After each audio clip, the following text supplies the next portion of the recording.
Harry and myself met a few years ago in Italy and here in Israel.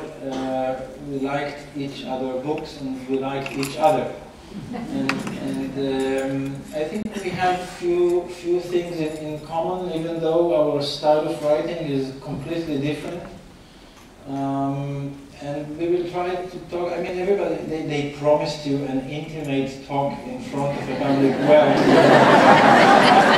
how intimate can we get in front of all these people?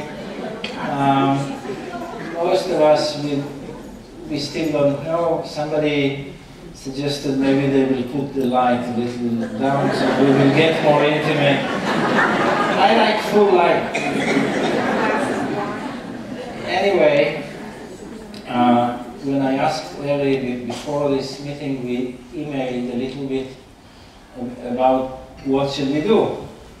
And Larry said, he read my last book, it was translated to Italian, and he said, let's talk about our grandmothers.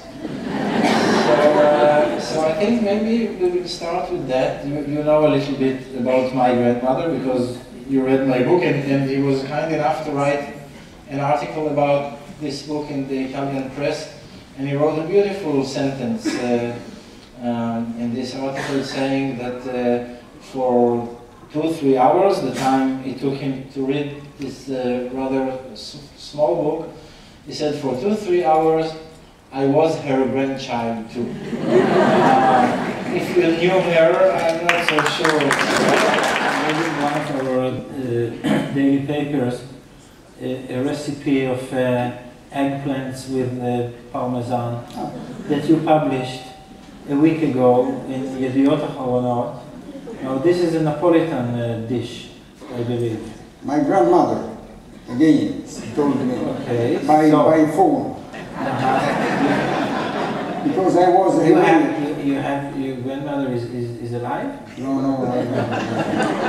I am the ancient of my family. Oh. And so when I went away in at 18, I didn't know anything how to cook. The first 2 eggs I cooked, I burned them. I didn't know that it was necessary a bit of oil or butter.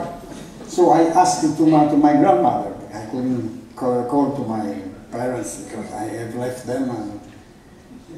And so I asked them the first receipt. And she said, take. And so going on by phone, I learned to cook. Till the highest plate of all for me, that is Parmigiano di Melanzane. You see, you were blessed with grandmother who was a good cook, I guess. She was a good cook. Yeah, both my grandmothers were horrible cooks. Nobody in my family misses the dishes of grandpa. But both grandmothers. Both grandmothers. Both grandmothers were not good cooks, not at all. And I think cooking in my family is getting better all the time. My sister cooks much better than my mother, our mother. My son cooks much better than his parents. I cook a little bit, you know, even some Italian dishes. And I went through your recipe about the eggplant with the parmesan till I saw it. You have to put basilico, which I don't like basilico so much. So but it's can it be done without the basil?